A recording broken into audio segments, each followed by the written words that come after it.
It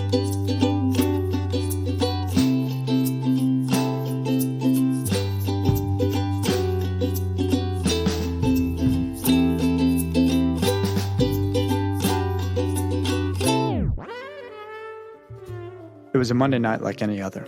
I was close to 30, deep into the losing side of 25. I'd been to Paris once, but one night is hardly time for knowing.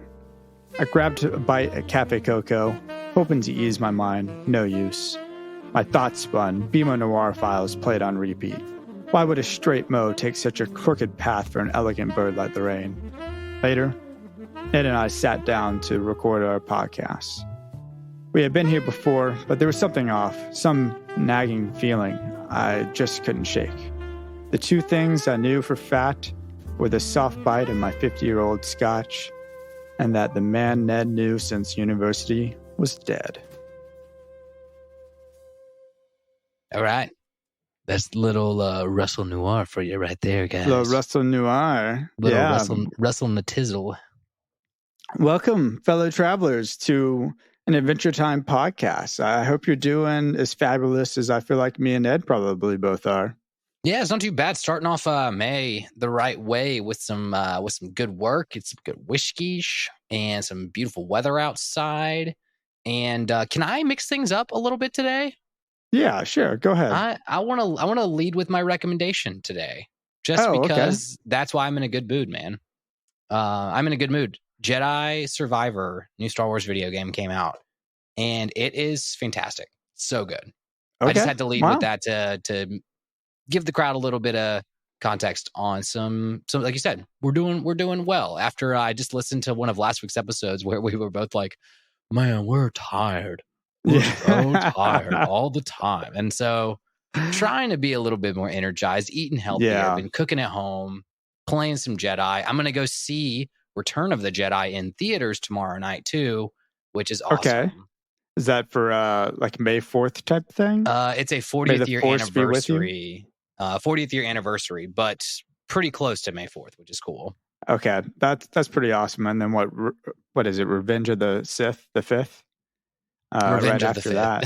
Right after that, yes. No, I need to try to watch Star Wars and Empire before Jedi too, before this Tuesday, but that's tomorrow night. So we'll see how much I actually have to work tomorrow or how much I'm actually watching Star Wars movies. But just wanted to lead it off with my rec because that is part of a good vibe, good mood. I love that. No, I think we should definitely lead this off on a good mood because this is a good episode. We're going to be talking about BMO Noire and just a little bit here. Hence Russell's Noir intro. I kind of ruined that. I don't know. What are you talking about? What are you talking about? That was all in my head. I don't know what you're saying, Ed. That's how Russell normally speaks. He's watched this episode so many times. He is actually inclined to only speak in film noir now. Well, it was an internal monologue, I believe. But no, I'll talk about my rec then. My rec is, Cowboy Bebop, because when I was watching this episode, all I could think about was like, man, Cowboy Bebop definitely has some influence from film noir. There are several moments in that where, of course, you have the femme fatale. You've got all these different tropes. I mean, I wouldn't even mind. We can just kind of start off this episode by discussing a little bit like what those are for this BMO Noire episode. I mean, it's pretty obvious with Cowboy Bebop. Faye Valentine as the femme fatale. And you've got, what is it? Actually, is it Faye or is it his love interest? I think it's actually his love interest, who is also Vicious's love interest. That's obviously the femme fatale. And Faye is a femme fatale to some degree. But here in this episode, we've got Lorraine, which is, obviously she's luring, she's manipulating Ronnie in some ways and confessing about cheating on him in front of him, knowing that he's here. And we're going to get deeper into all this, but you got red herrings, which is like the lipstick on Ronnie's neck at the beginning of this episode. Maybe it's the dream sequence from a certain point of view, which I might dive into with my theoretically speaking later in this episode. Your main character, he's in too deep. His morals are being challenged and he's deteriorating, and he's kind of it's falling of BMO as he moves on, where he's going as deep as to smother Bebe with ash from the fireplace. I mean, that's not something that BMO does, but he's emotional. He just found out about, so he just found out about Bebe and Lorraine, and he's pissed off. And then you've got the black and white film, the shadowy lighting, the voiceover narrative, the unnerving dream sequence. There's so many wonderful moments. And I guess I wanted to go through that because I just wanted to let everybody know I am so hyped to talk about this episode. I don't know that I'm any expert on film noir. And in fact, I would almost argue that I am the opposite of that. I had to literally look up, like, when was the classic film noir in Hollywood? Like the 40s and the 50s, you know, you had Double Indemnity, you had Murder My Sweet. Like I didn't know that before. Yeah, and we've seen it play out in, I think, what's called neo noir nowadays, where it's things like the new Batman movie was definitely a film noir. Neo noir. Again, it's not black and white. It's like, again, I have the same thing as you, where I have all these notes about what this episode did specifically, where it was black and white photography, contrasting light and shadows, use of voiceover narrations, double cross, wrongly accused people, flashbacks, swarthy characters, and a protagonist of the story who is a hard-boiled detective, is all very similar. Again, the tropes of a noir movie. But then there's like the neo-noir stuff. Again, I think probably the first time I was introduced to something as aggressively as that was when I tried to watch Watchmen. Watchmen is definitely a noir movie. And when I think I tried to watch that in, 7th grade, 8th grade, maybe earlier. That was middle school, for sure. I was like, I don't fucking get this at all. I did not understand it. Again, it just like went. I was expecting a Tobey Maguire Spider-Man, and I got film noir Watchmen, and I was, and honestly, I can tell you, man, as a learned Adventure Time fan, there was several years where this was one of my not favorite episodes, and I went back and was watching it tonight with my wife, and she was like, "How have I not seen this episode?" And I said, "I think it's because I've skipped it when we've watched through the show." No. And she was like, she's like, not gonna lie, this might be one of my favorite ones. So this one, it's really good. Is a Jackie favorite, good for sure. That's great. That's good to know. I think me and Allie came out of this one feeling like, oh, this is phenomenal. This is easily one of my, maybe not the best Adventure Time episode, but one of my favorite episodes to watch. I will definitely be hitting this one as I go back through Adventure Time, you know, in the future. And it's funny that you bring up Batman, dude, because my mind went to Batman and Robin, the horniest Batman movie of all time, with the sharp nipples and everything. And what is his face? With all the cars. Not Jared Leto. Who was the Batman in that freaking movie? George Clooney. George Clooney. Oh, you're going back to the Poison Ivy and Iceman. Yeah, because Poison Ivy, Arnold Schwarzenegger one. Yeah, she's the femme fatale in that. Like, there's, you know, Batman is just known for kind of being based off of film noir, or like having those influences, heavy influences. So yeah, well, they definitely went that way with the Robert Pattinson one. They left a film noir aspect. That was more apparent. Yes, it was way more Christian apparent Bale. in that one. I agree. And it was a lot based again on this. Like, they had the same score through the entire movie. They kind of used that same background score, which definitely had that noir mentality. And it wasn't there was some narrative in that, actually, of like, I can't believe I've been a bat down in the cave down here for so many years. You're right. I forgot about that. There totally was. Yeah, there definitely was. That's great. I don't know. Maybe we should get a good, like, I think if you could go deeper in on this episode, if you could do BMO, but like BMO is Batman spinoff, that'd be fantastic. That would be so cool. I mean, he's already jumping out of nowhere and karate chopping people. So once Chat GPT turns into write me an episode of Cartoon GPT, we're definitely going to get a BMO, a Batman BMO miniseries. That's awesome. Yeah, I mean, I think we almost, because I do feel like this might be a little bit of a confusing episode. It may be worth kind of summarizing what happened in a way real fast. I don't blame you. I actually do need a recap to make sure that I understood it and understood what actually happened. So, all right, what we got? Finstock's missing, right? Finstock's missing. It's the easiest beginning point, and the narrator, which is BMO, leads us to believe that kind of throughout this episode, you're like, oh, BMO did it. Like, surely, like, it's all pretend, whatever, which is, maybe that's what happened. Maybe it's not. And we can talk about that later.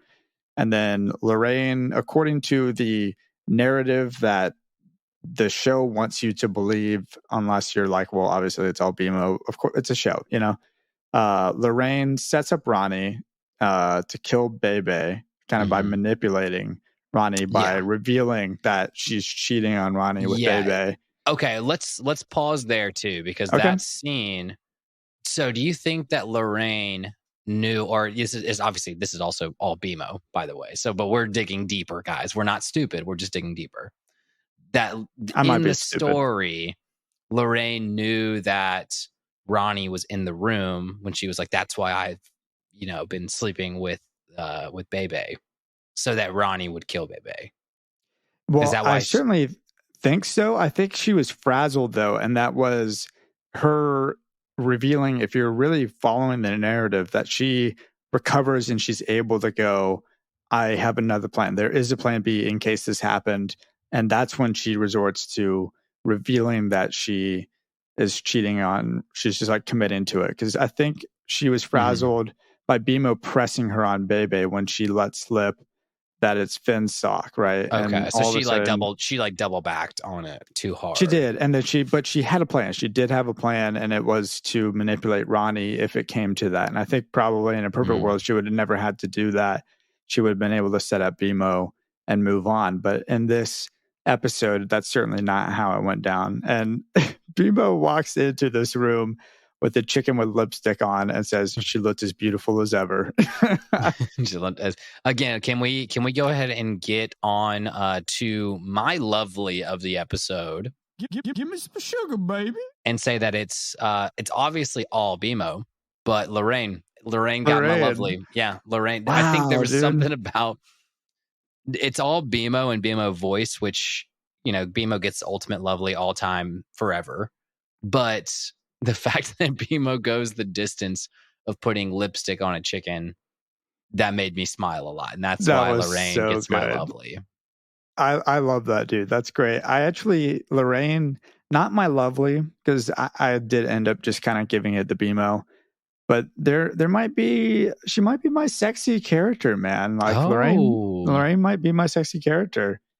Yeah, man. She's hotter, or she's red hot like pizza supper. Red hot like pizza supper. Okay, the quotes in this one are fantastic and so good. Oh, BMO. One thing I do know from this, I mean, I don't know if it's this episode specifically, but I have listened to another great Adventure Time podcast. Guys, go listen to it. It's the Conversation Parade podcast. They did this same thing with about 2 seasons of Adventure Time, like 8 years ago or something crazy. But Nikki Yang is who voices BMO. Nikki Yang also does Lady Rainicorn, and I think probably like a couple other voices in the show. But Nikki Yang was on the Conversation Parade podcast and did mention that like English is far and away her second language. Like she and then she mentions throughout the show that like she would have things written on paper and just like have a hard time like remembering the lines with how they were like phrased and said. Really? And so that some of the stuff that BMO says is like organic Nikki Yang coming out as like English is not her first language, which is like even the pronunciations, the inflections, but also even some of the ways that like I guess that like sentences are messed up a little bit, like on purpose, or even left in there because like it was like now don't quote me on that. Maybe we'll have Nikki Yang on here in the future to like talk about it. But I thought that it's cool. Like all of the funny phrases, the way they're said. Let's go through them. Let's go through our favorite ones. Like what do you got? What do you got as your favorite? So I don't know if I have a favorite though. To be fair, sure, he is a dirtbag born out of a mother, but who is not? As a dang close one, if not my favorite one. Okay, I was going to ask you on that one specific because I have that one. Does that mean he's a son of a bitch? Is that what BMO's saying? Okay, for sure. That's okay. Good. I thought that I caught that one, and I was like, is he saying "son of a bitch" right now? Like, I think absolutely. Well, at some point, BMO says, "Oh gosh, that Lorraine fingered Bebe," and that gave me pause. I was like, "What is going up?" Because BMO goes to wash up. I didn't even. He's like, that one didn't even come up on my. It didn't come up on my radar either. It must have been so subtle.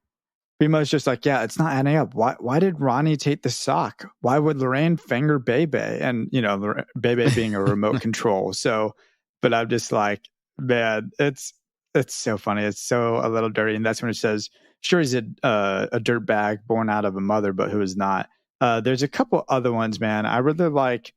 I'm gonna go wash schmutz off my grabbers. When I get back to you, better start talking sense. Which, in case, and for those keeping track, Talking Sense is my favorite Talking Heads live album. That's a little joke, but anyways, from Stop Making Sense. I'm explaining my jokes. They're not funny anyways. So, another one, I feel like I got hit with a Dracula by King Kong, which I feel like I got hit by a Dracula by King Kong. Doesn't really make any sense to me, but I'm guessing it's just King Kong. I think that one had to have been like, what would you say if you like woke up from getting knocked out, like, and your brain's still like fuzzy at that point? I don't know. If we're wrong on that one, someone please explain BMO's mentality. Yeah. What if I put some knuckle in your eyeballs? Would that help you think? I would say, what if I put some knuckle in your eyeballs? I had a couple too that were good. I had me and Lorraine are dinosaur bones. Yes, I just loved that one. Old news. And then I love how I think it was when BMO was leaving Lorraine's little room or whatever. He said, "Forgetting ain't in my job description." And I was like, I love that.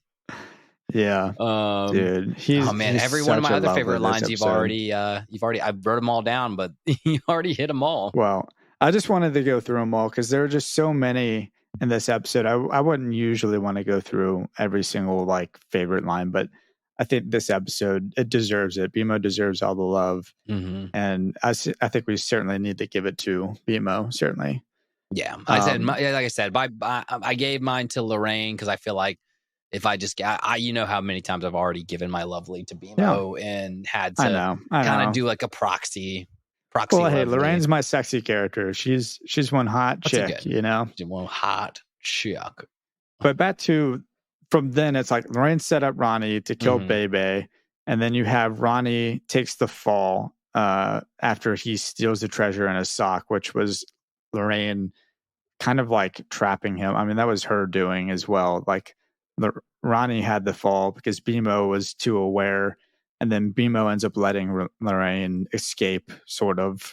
Wait, so that was what I was going to ask. Was BMO figures out that it was Lorraine? I thought because there was lipstick on the ransom note or the note that was left behind. But he knew too much about Ronnie. Like he knew that Ronnie was involved, and Ronnie was guilty to some degree, right? Because of Nepter. And that Ronnie was down there to steal the treasure. Because Ronnie stole the treasure, and then Lorraine ended up setting up Ronnie. So Ronnie stole the treasure and gave it to Lorraine as some sort of gift, but then Lorraine turned him in. Yeah, probably like, oh, we're going to run away together. And then, of course, BMO sees the note, which is the confession note, and it's written with her beak, her lipstick, which is on his hands, which is also like, again, it's on his hands. Is it really because of him holding this piece of paper that he has lipstick on his hands? Or is it just because he freaking put the lipstick on the chicken and was touching lipstick and then also wrote this note? And the chicken is just a chicken and not. I know, absolutely. Absolutely. Well, I mean, dude, great. Even like what's in his head? Oh, I know. Well, that's why I've got so many other thoughts that like go beyond the story of that. And I think we're at a probably pretty decent point to wrap up at least our thoughts around the Noir story and get a little bit more into some deeper parts of the episode. But as you have some more like concepts of just like the story front to back. And then with Lorraine getting away in the end, she sails off on the yacht. I thought that the funny, like, you'd sail off in the yacht in the sunset felt very like James Bondy, like yes, definitely. My ex-lover got away with the crime, but I'm gonna let her get away with it. Like I don't know. Yeah, I think BMO definitely envisions.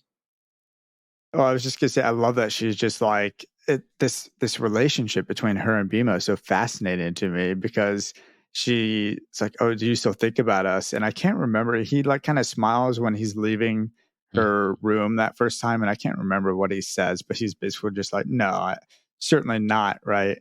But then at the end there, he does. Yeah, that was when Lorraine, the special grown-up kissing spot. Yeah, well, Lorraine was like, "Did you forget about what happened between us?" And that's when BMO says, "Forgetting it in my job description."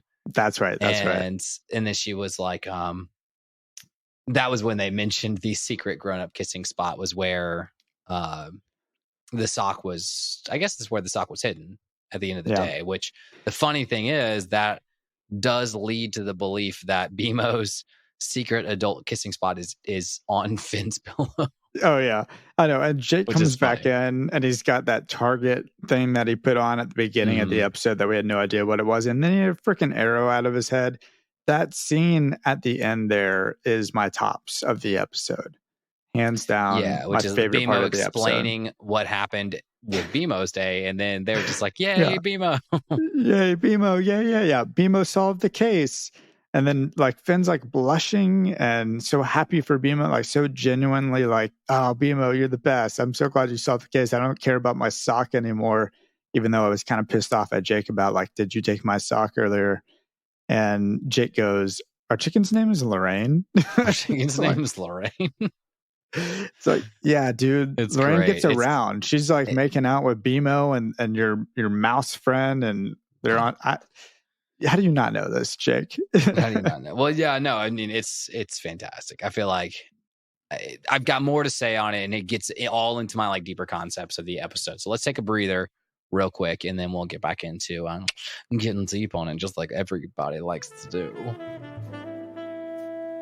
Mondays used to be so easy. We were halfway through recording our weekly Adventure Time podcast. In terms of conversation, we were more synced up than ever, but something was off. I could tell Russell was going to gaslight our audience with his dumbass theoretically speaking. Nothing out of the ordinary there. But why did he want us to meet 30 minutes late? Why was his room so ill-lit? His video feed so out of color? It was then that I noticed the lipstick on his right hand and the sock on the other. It was just like he had been masturbating. Just like the lighting fading to the dancing, shadowy gray. Maybe Russell was in over his head. With the BMO Noire case, maybe I was on the edge after walking a different way home. The only thing I knew was, in fact, there was a soft bite of my 50-year-old scotch, and that the man, Russell, that I knew since university, was dead. Welcome back, everybody. I hope you're doing well. I hope my co-host is doing well, and certainly not, debating whether or not I'm just me. I'm just who I always am. I can't imagine you feel any other way. I was not doing any sort of masturbation. Not that I heard your internal monologue, but I'm just saying I certainly was just reviewing the BMO Noire files. They're right here in front of me. The lipstick that was used and the missing sock and the grape juice. Anyways, maybe I'm protesting too much. Maybe it was me. Welcome back, everybody. I hope you're doing well. I hope you enjoyed that commercial break as much as I did. Yes, I had to improv that one a little bit, guys. Russell wrote a line in there that said, a can of lipstick in one hand and a sock in the other. And I think our minds would have all been in roughly the same place at that point. So it could be implied. The mystery, dude. I had to be there. What's great about Pinot Noir, as I jokingly said last night to Allie, is that there's so much mystery. There's like everything about what is happening this episode, and also every like film noir thing that I was watching, all the parodies that you would see anyone ever do. Like the beauty is in the mystery. The beauty is in what's missing or what's unsaid. And maybe that was supposed to be unsaid. But anyway, maybe so. Yeah, I ruined the noir aesthetic with some Ned aesthetic. It's all good, sugar, bro. Baby. It's all good. Whoa. What is my sexy sound bite? I can't remember what it is for Lorraine. For Lorraine? Oh, I don't think Lorraine. I have. We don't think we have the sexy. We don't have the sexy soundbite. We'll have to right get that now. for Michael. As it was, I want to make your babies. I want to have your baby. I want to have your baby. Is what it was. Yeah, yeah. Well, so I was thinking about this a good bit, right? And BMO did it. That's my theoretically speaking. If you really want it, okay. That's not my theoretically speaking. It was football. Just kidding. Again, that's not my theoretically speaking. Okay. Pause there. We're gonna get into, because we talked about like the story breakdown, just like the whodunit mentality. Now we're gonna get a little bit of like kind of the I would call it the apex of this episode was kind of the BMO gets knocked out by Officer Davis. Maybe one of the cats in the house. Yes. Knocks himself out, falls down the ladder, ends up in the treasure room, and is woken up by Neptune after the dream sequence. Well, in the dream sequence, there is that scene that is, I think what I read, and if I'm trying to remember correctly, is a film noir is The Machinist with Christian Bale. Great movie if you haven't seen it, where he punches the mirror, and that whole movie is again like, the audience is only seeing the reality that the character sees, but the character is actually doing all of it, but not realizing it. And that's very similar to like BMO Noir's whole story in general. Mm-hmm. And so I did have the whole like mirror punching. I was like, okay, the thing that we know about BMO having internal monologue and having made up characters that football exists in BMO's mind. And I was wondering through this whole thing, it's really weird that BMO did not have, in a lot of these detective movies, they either have like the boss that's like, hey, like, be a good detective. Don't be like rogue anymore. And they're like, nah, boss, I'm going to be rogue. Like, you can't tell me what to do.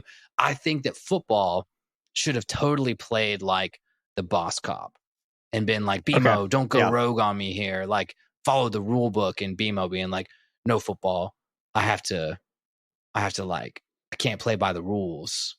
Like, can't follow your football rules anymore. Well, it's interesting. Even the cops, I was like, they seem sus to me, right? Because Ronnie's confession, they're like, oh, that's good enough. Like, hey, BMO goes, well, what about the missing sock? And then the cop's just like, case closed. We're good. We don't need that. Like, there are several moments where Officer Davis or one of the cats is kind of sketchy. Kind of, maybe they did it, Yeah, well, here at the end of the day, too, Finn's sock is missing. It's not like BMO knew where the sock was the entire time, right? There's no way that BMO knew where the sock. No, I don't even think BMO took the sock. I think that like, dude, you think that BMO put the sock in the pillowcase? I think that that's what's implied. That's what's heavily implied, is that BMO did this because he's bored. He's got nothing else to do. Yeah. They're going on an adventure. I guess there was a chance. He stole the sock. He put it in the pillowcase. And then he creates this story and goes through and does all this narration and whatnot. Yeah, you're right. That does make more. That's a much better theoretically speaking here. Well, what is your theoretically speaking? Theoretically speaking? My theoretically speaking was that it was just football in the mirror, and that football again, that it plays to the fact that like BMO is so alone that BMO is going crazy. Like, okay. And half of it is like, and actually getting back into just fun podcast talk. I mean, I remember growing up and going over to my friend's house on Sunday afternoons. It was him and his younger brother, like a year younger than us. And like, we would just play imagination for hours, man. We'd be like, with the chapstick and a sock. I'm with the chapstick. Gross. Got your back. I got you back. You got me back. That's a good one. That was a good one. You son of a gun. So I like that you think that there's this Tyler Durden, there's the Fight Club things going on. Yeah, I think football and BMO are definitely like, it's kind of a Tyler Durden mentality. I like that. You want to know what my theoretically speaking is, Ned? Yes. Okay. In my mind, and this is, a little bit of a stretch, but I've got some reasons for this. We're going to take into consideration that Neptune, Finn, and Jake are kind of outsiders to what's going on. They act as kind of not really part of the film noir aspect of this episode. Mm-hmm. And so with that in mind, let's go into my theoretically speaking, where I'm going to say Ronnie actually stole the treasure and killed Bebe. We only really find out that it was BMO through the flashbacks. So this when we have all the hints about BMO doing it that occur all in BMO's mind after he hits his head, which makes the narrator, in my mind, untrustworthy to begin with because of the head injury. That plus, it could be argued that BMO is generally an unreliable narrator anyways. He's got this wild imagination, the split personality, which we just talked about. The only moments based in reality are with Finn, Jake, and Nepter. Finn and Jake act as yes man, facilitating his experience. However, Nepter offers a reality check to BMO, saying that they're both robots, but BMO sidesteps it a little bit and claims that, no, we're not alike, right? So it's a real, like, you are a toy moment that Nepter gives BMO. Ironically, though, Nepter also offers hint of legitimacy to BMO's conclusions, which is that Ronnie killed Bebe and stole the treasure because he knows the mouse as Ronnie for some reason. He claims that there's treasure missing from the room. Yeah, he knows Nepter knows all the characters as the remote. Yeah.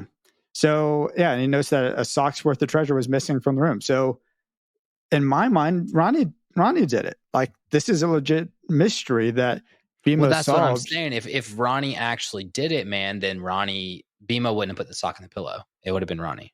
That's what I'm saying. Like, the sock had to be an aspect of it all too. So and I totally agree. You are contradicting yourself to a degree. Well, no, what I'm trying to say, Ned, is that this is my theoretically speaking, that is kind of goofy, kind of a reach in a sense, because though, like I said in my argument, that there is the moment where he hits his head and then you have the flashback. Is the flashback reliable?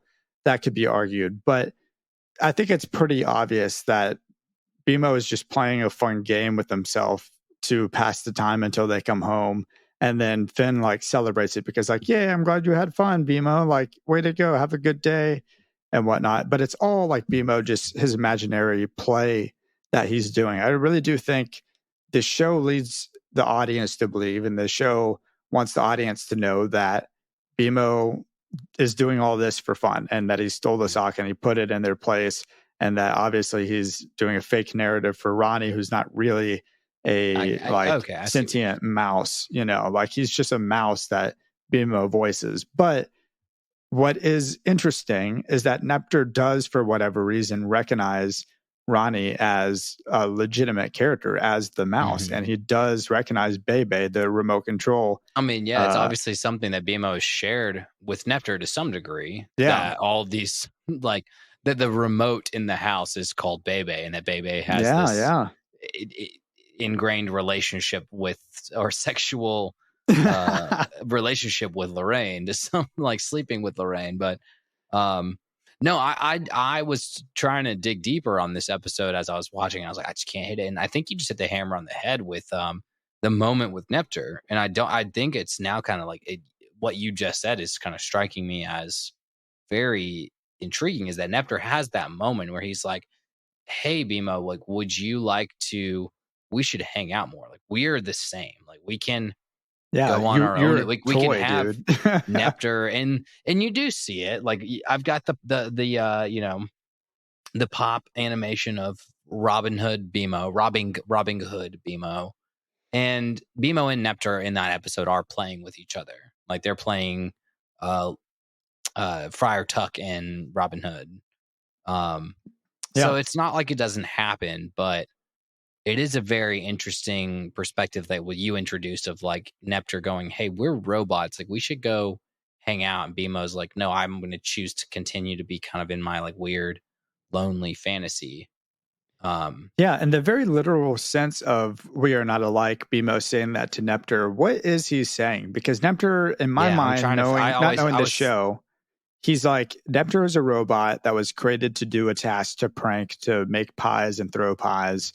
Whereas BMO is a like very sentient. I mean, not that Nepter is not sentient, but BMO is a very like self-sufficient, like he's just a different level than Nepter in my mind. Yeah, and you're hitting something that does come up with BMO's origin story with what's a Mo, what's a BMO, and BMO doesn't, but BMO doesn't really know this at the time, if I'm not mistaken. Like BMO is still very unaware and childish on purpose because of all this, and there is a big like coming of age story that comes later. And I do think that BMO views itself differently than Nepter, because Nepter was created by magic.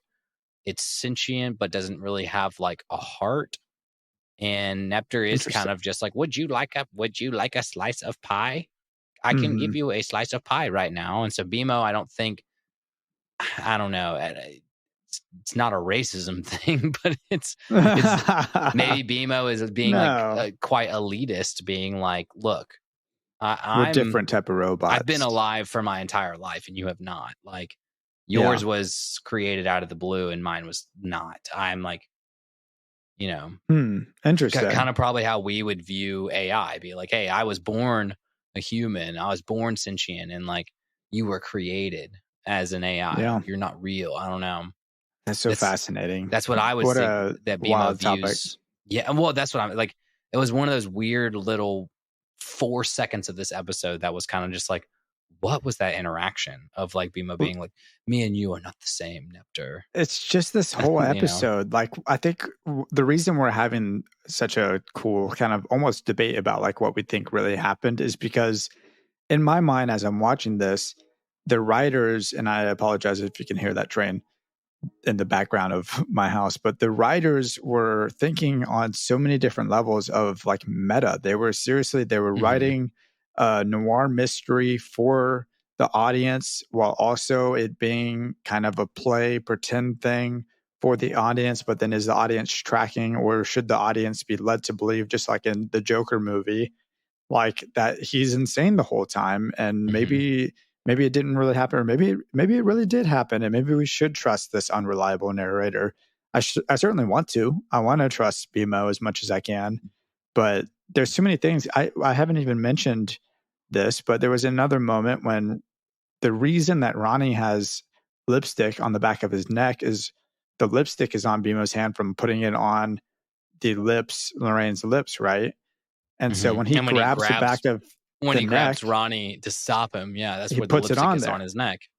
Yeah. So, and then he's like, "How's Lorraine?" I mean, it is a great little twist. It's the reason why I love. I mean, and like I don't know, every basic ass white guy loves Fight Club. Like, when you go back and watch it, you see the subtle nuances of, oh, that actually did happen. Oh, it does prove my point to where he was like not conscious the whole time, or he was Tyler Durden the whole time. That's like I think that's BMO's mentality. You like can watch back and see. It's not that BMO gets knocked out and half of it's proven. Like you see BMO's hands taking the batteries out of Bebe. Like, there's like one person listening to this who's like in a much younger generation than us.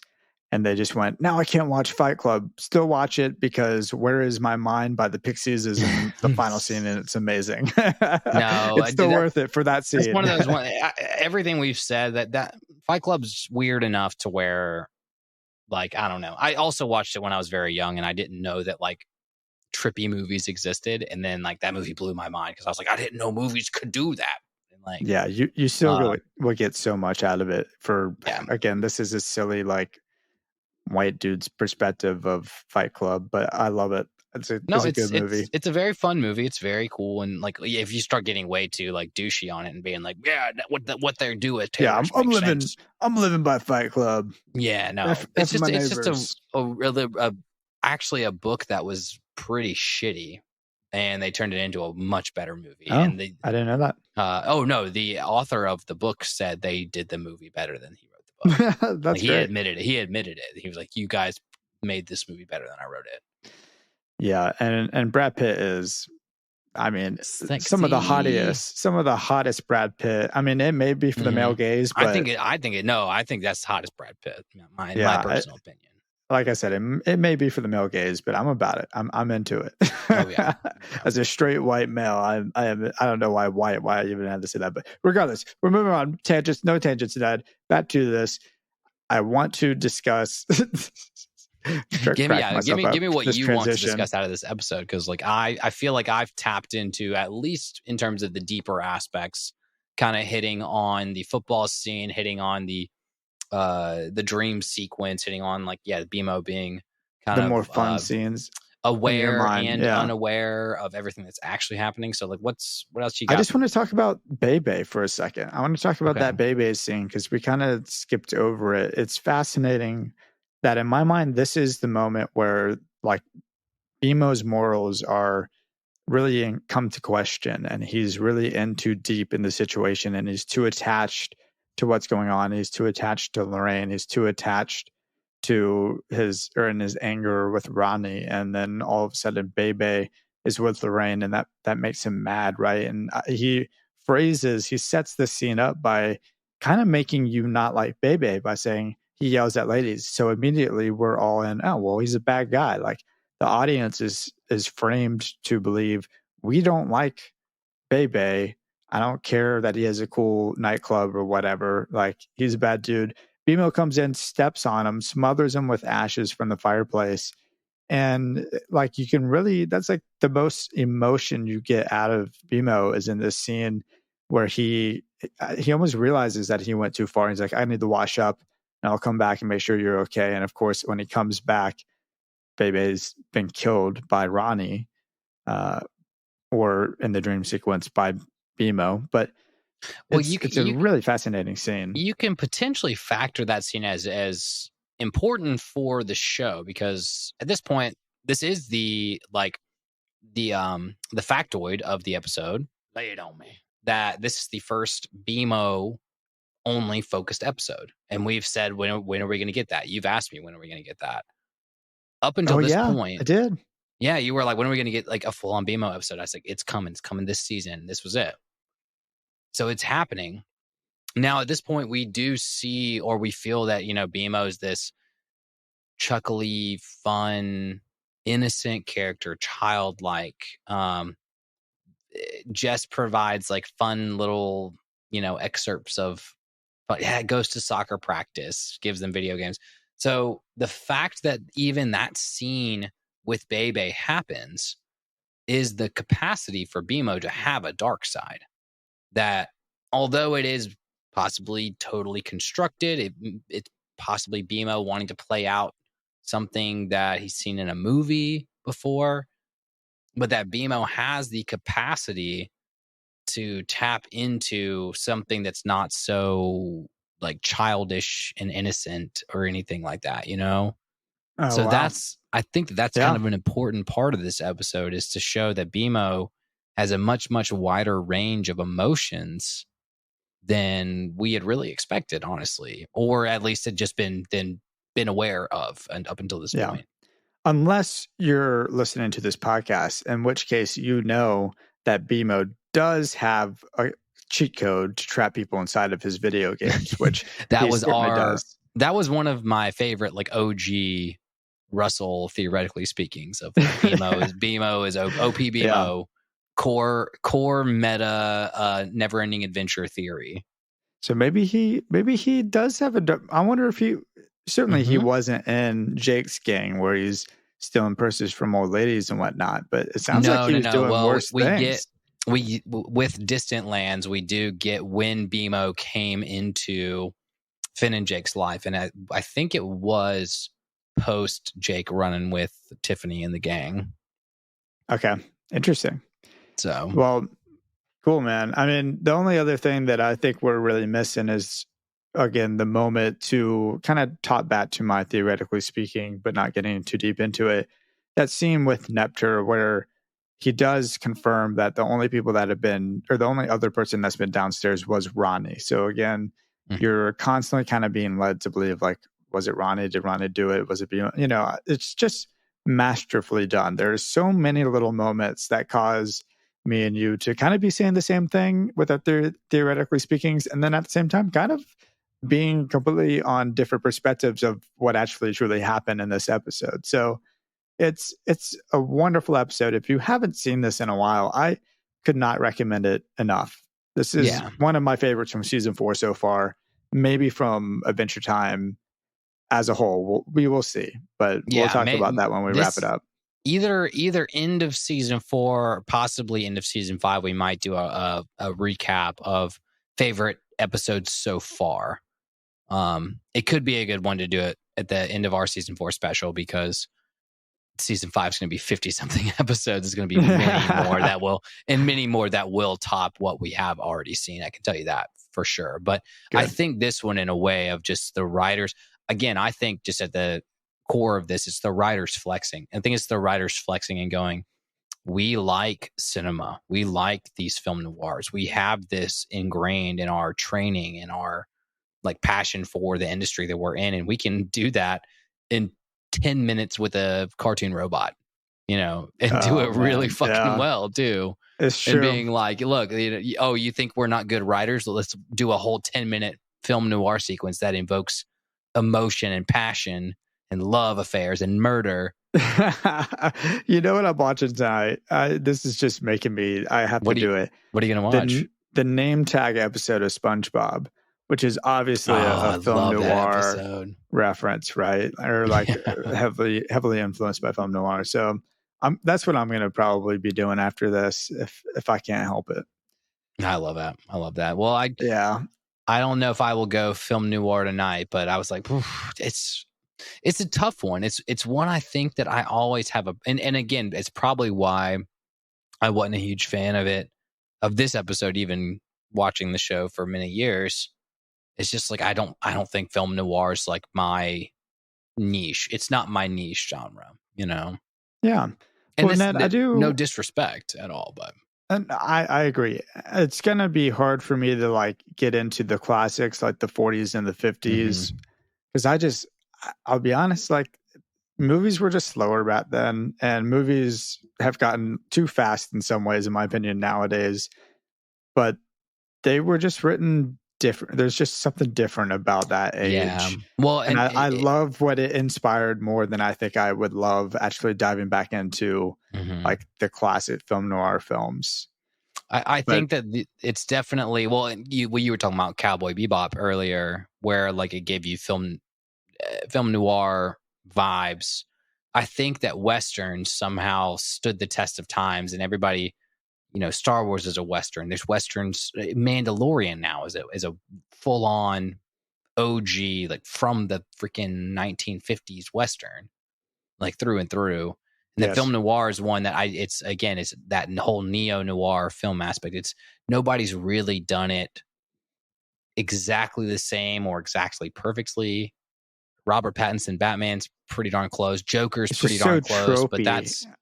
But I guess so is Wild West. So is the Wild West, like the West. I don't know. It's hard to do it without seeming like cliche, which again, that's why Watchmen felt a little cliche, because there was just scenes in that were like, I'm mystery man, murder face.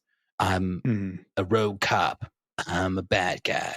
Like, and it just feels a little cheesy, Well, Ned, what did you think about the ending with Finn? I was curious of your opinions on how Finn handles this. He goes from being mad and all that stuff, and Jake's like, yeah, you can still have fun with only one sock. And we'll just skip right over that sexual innuendo. But like, what are your thoughts on the way that he cheers on BMO and he's not mad at him, and he just like accepts and facilitates this craziness that is BMO's life? I had a thought on it. It reminded me, and it was a second one of my deep thoughts. I didn't think I'd get into this one, honestly, but it's a little like how when I work from home and I do all like my sales stuff, and I'm in HubSpot, I'm dealing with clients, I deal with the minutiae of my day, right? And when you share that with somebody that's not experiencing the same experience as you, I go and share that, and the only thing that Jackie can do is be like, that sounds awesome, you're doing so well. And I'm like, I know I am. Like, thanks for letting me vent. And I think it's totally BMO venting, of being like, here's all the things that happened in my day. And Finn's like cheering BMO on. And it's like a positive vent. And Finn is there. They're like, hell yeah, dude, way to go. Hype him up. So it's patronizing, but it's also what we all go through in everyday life, man. It's like when you go to Allie and you're like, I kicked ass today. We signed these clients. We found all this money, whatever it is. She doesn't know what the hell's going on. Like she doesn't actually really truly get like the minutiae of the software and the Excel sheets you went through to find that money. But she's going to be your cheerleader, you know? Yeah. And I definitely understand that because cool. I think about that where I'm like, man, you know, from an outsider's perspective, my job in some ways currently really just kind of looks like I'm sitting there clicking my mouse sometimes on spreadsheets. Yeah. You know? Well, so it's, that doesn't seem that hard. And that's the delicate, it's the delicate balance of things of being like, I have to share this with somebody. Who I share it with, they're not going to know. They're not going to know everything I did, everything I went through. But I have to be okay with them just like being my cheerleader. Because I just have to get it out there. Just have to say what I did in my day today. And that's what BMO does. And Finn hypes up BMO. BMO is excited about it. And I think that that's a very healthy, roommate situation. Because BMO is one of their roommates. No, that's really what it is. BMO is one of their roommates, and Finn and Jake go do adventures. BMO just hangs out at the house. And Jake learns that his chicken's name is Lorraine. So we all win in some ways. I think that's a great deep thought, Ned. I really like that one.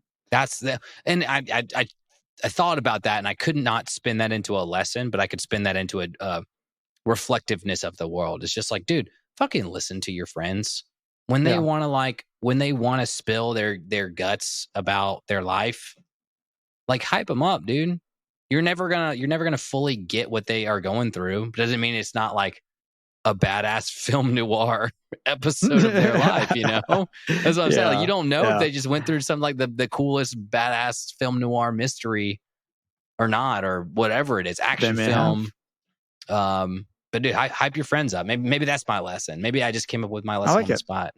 Hype your friends up. My lesson is way deeper than that. It's really heavy. Stick with me. It's going to take me like 10 minutes to say it. Okay, I got you. You don't need two socks. You don't need two socks to have fun. That's my lesson. That's your lesson. My surface level lesson of this episode was: don't have love affairs with sketchy chickens. They'll double cross you. Oh yeah, they will. Freaking femme fatales, man. Femme fatales. Hate to love them. They gonna get you. They gonna get you. Lorraine was a red flag from the start. Smoke show. Yeah. Red flag. Total red flag. Not my type at all. Chicken, obviously. Not my type at all. Just a chicken. I don't know, with some good lipstick. I don't know. I'm not a lipstick. I'm not a lipstick guy either. Yeah. You fry that up and then like put some barbecue sauce or some honey mustard on there. I'd dive deep into that. Yeah, Anyways, they go Lorraine so much had for the Colonel secret the whole time. Huh? No, okay, we got to wrap this up. We got to wrap it up. It's getting too weird. It's gonna get weird, man. Thank y'all so much for joining us. We'll get weird one day. Maybe if we do a Patreon, we can just have like a really weird Russell and Ned drink and get crazy episode. Like we'll triple down on the whiskey and just get extra weird, I guess. Well, thank y'all so much for joining us for another wonderful episode of the Never Ending Adventure podcast.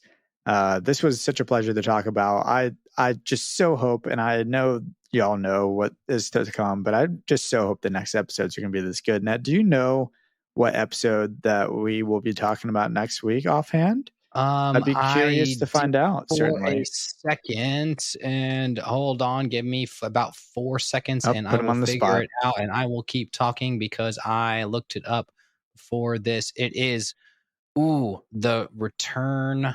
I'd say return. It's King Worm. We got a very acid trippy episode next week.